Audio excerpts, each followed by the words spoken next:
Hello बच्चा लोग, good morning. क्या हाल चाल।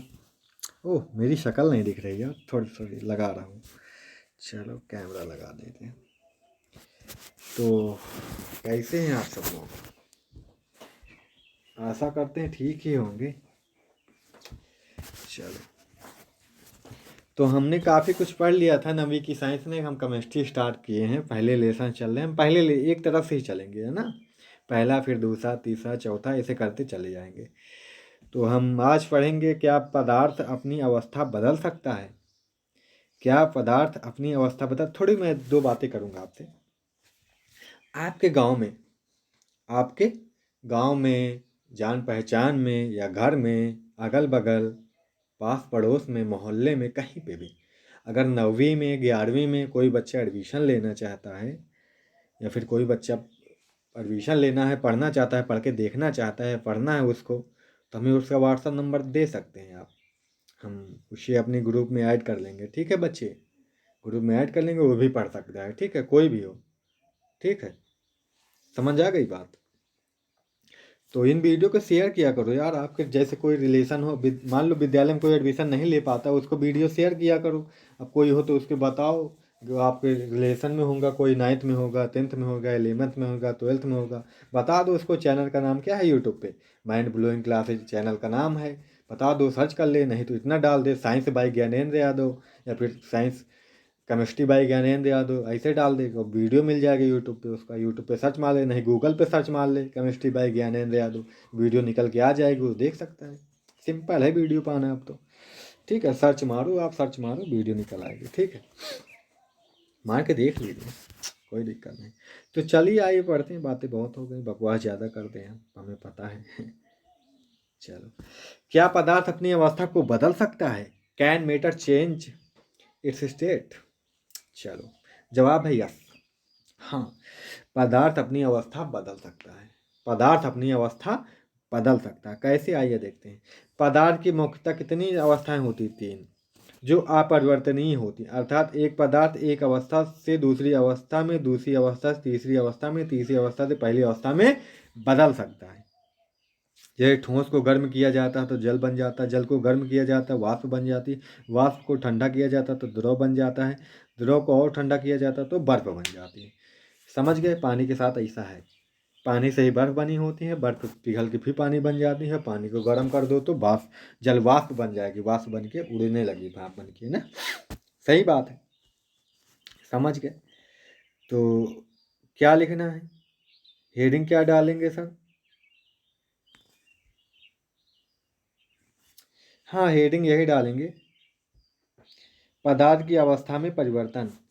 पदार्थ की अवस्था में परिवर्तन, हेडिंग डालेंगे ऐसे। ये क्वेश्चन टाइप का है, इसे ना लिखना चाहे तो नहीं लिख सकते हो, कोई दिक्कत नहीं है। पदार्थ की अवस्था में परिवर्तन लिखना, ये इतना लिख लेना, ये चीज़ बना लेना। ठीक है, अब उदाहरण यहाँ पे ये लिखना। जैसे बर्फ लिखना, उदाहरण में क्या, जैसे बर्फ, गर्म को गर्म करने पर वह जल बन जाती है, और जल को और अधिक गर्म करने पर वह जलवाष्प में बन जाता है, जलवाष्प को पुनः ठंडा करने पर वह जल या द्रव में बदल जाता है, तथा द्रव जो जल है, जल को और अधिक ठंडा करने पर वह ठोस में वह बर्फ में बदल जाता है। बर्फ एक तरह का ठोस है, जल एक तरह का द्रव है, जल वाष्प एक तरह की गैस है। देखो, गैस यानी कि ठोस से द्रव बन रहा, द्रव से गैस बन रही, गैस को फिर हम द्रव बना ले रहे हैं, द्रव को फिर हम ठोस बना ले रहे हैं। सही बात है। चलो, इतना लिख लेना है आपको। ये सब वह यहाँ पे लिखा है, ये सब जैसे मैं जो बोला मुँह से वही सुन के लिख लेना है, या तो वीडियो रोक रोक के, या तो यहीं से देख लेना है। ठीक है, चलो। तापमान परिवर्तन का प्रभाव क्या होता है? इसके लिए प्रयोग दिया हुआ है। प्रयोग लिखना नहीं है आपको, पढ़ना है। ये चीज़ पढ़ लेना है आपको। ठीक है, ये चीज़ें क्या करनी है आपको, पढ़ लेना बेटा। ठीक, ये क्या करना है आपको, पढ़ लेना है। समझे? चलो, अब तापमान से ही तो हो रहा है। बिना तापमान के तो हम नहीं बदल सकते ना पदार्थ। पदार्थ की अवस्था बदलना है तो तापमान घटाना बढ़ाना पड़ेगा ना। चलो आगे देख लेते हैं।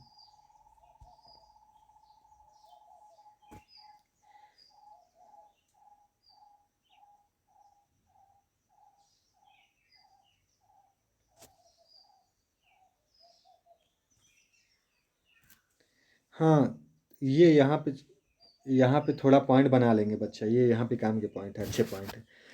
जिन पदार्थों को गर्म करने से उनका आयतन बढ़ता है वो सभी का उन पदार्थों का गलनांक बढ़ जाता है। उसी प्रकार जिन पदार्थों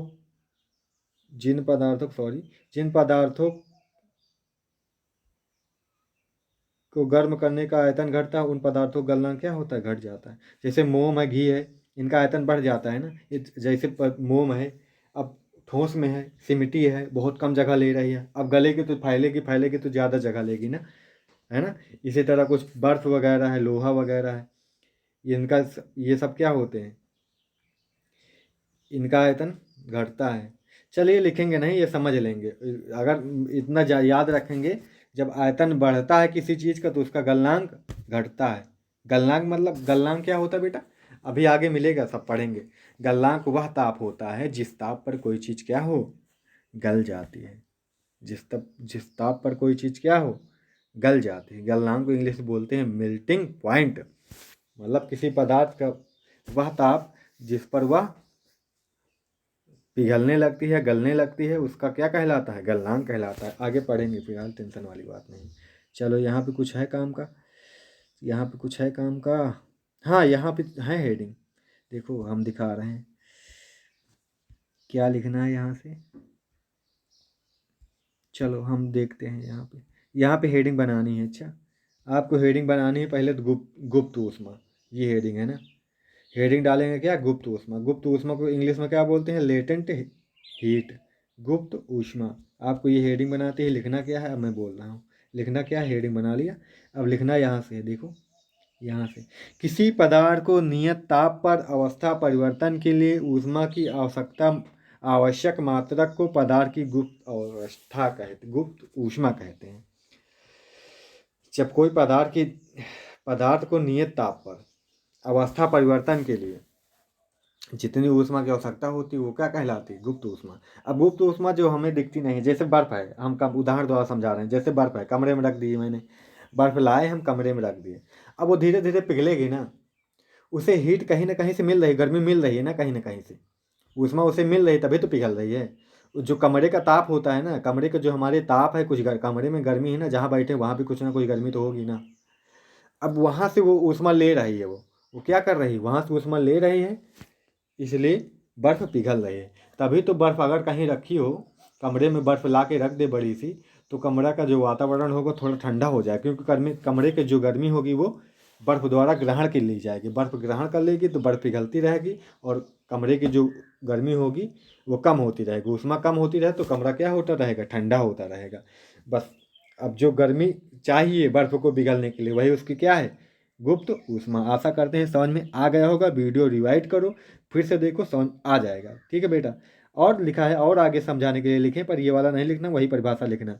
और भी लिखें, जैसे कि ठोस अवस्था को द्रव अवस्था में परिवर्तित करने के लिए आवश्यक गुप्त ऊष्मा को संगलन की गुप्त ऊष्मा कहते हैं। बर्फ के गलन गुप्त ऊष्मा का मान 80 कैलोरी प्रति ग्राम, अन्य के 80। अब जैसे ये पॉइंट बना लेना यहाँ से, बर्फ के गलन की गुप्त ऊष्मा का मान 80 कैलोरी प्रति ग्राम होता है, यानी कि 1 ग्राम बर्फ को गलाने के लिए कितने ऊष्मा की आवश्यकता होती है, 80 कैलोरी। 80 कैलोरी अगर ऊष्मा मिले तो 1 ग्राम जो होगा बर्फ, 1 ग्राम बर्फ हमारी द्रव में, पानी में बदल जाएगी। समझ आ गई बेटा बात। चलो अगली हेडिंग क्या डालेंगे बेटा, अगली हेडिंग डालेंगे क्वथनांक।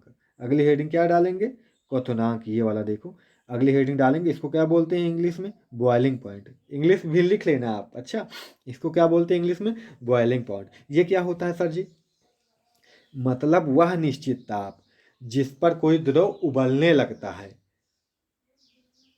वह उसका क्या कहलाता है, क्वथनांक कहलाता है। जो जैसे पानी है, पानी को हम गर्म करने कुछ निश्चित ताप पे, किसी ताप पे ऐसे थोड़ी ना गर्म करना शुरू किए बस उबलने लगा। कुछ जब उतना ज़्यादा गर्म होगा तभी तो उबलेगा, एक निश्चित ताप पर उबलता है ना, तो वही ताप क्या कहलाता है, क्वथनांक। मतलब कोई भी पदार्थ जिस ताप पर उबलने लगता है वह उसका क्या कहलाता है, वह ताप उसका क्या, उस पदार्थ का क्या कहलाता है, क्वथनांक कहलाता है। लिख लेना अब। ठीक, सबका अलग अलग हो सकता है। सॉरी बच्चों, रुको 1 मिनट, डिस्टर्ब हो रहा है, 1 मिनट।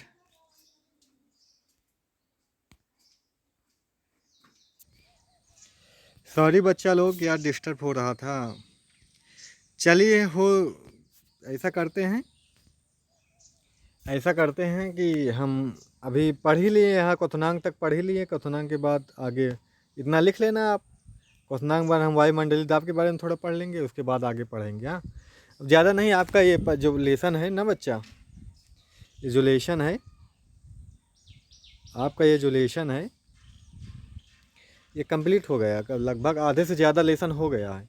मुश्किल से 3-4 वीडियो में, या फिर हो सकता है तीन या फिर बहुत ज़्यादा 4 वीडियो में, 10-10 मिनट में मैं कंप्लीट हो जाएगा ये लेसन। ठीक है बच्चा, तो कॉपी वॉपी सब बना ले, मेरे पास भेजें, अपना दिखाते रहें कॉपी वॉपी, ताकि हमें भी समझ में आए कि हाँ हम सही वीडियो बना रहे हैं, सही कर रहे हैं, बच्चे लिख पढ़ रहे हैं। नहीं तो जैसे आप भेजना बंद कर देंगे तो हम भी निराश होंगे, कोई पढ़ रहा, लिख रहा है कि नहीं लिख रहा, पढ़ रहा है कि नहीं पढ़ रहा, पता ही नहीं चलता है ना। तो मन नहीं करता फिर वीडियो बनाने का ना। तो आप कॉपी वॉपी भेजने रहें, यह एक अच्छी बात है, और आप लोग पढ़ते रहें। ठीक है बच्चा, तो आप लोगों के साथ मेरी शुभकामनाएं। बस ठीक है, चलेंगे, अगली नेक्स्ट वीडियो में मिलेंगे। ठीक है बच्चा, थैंक यू।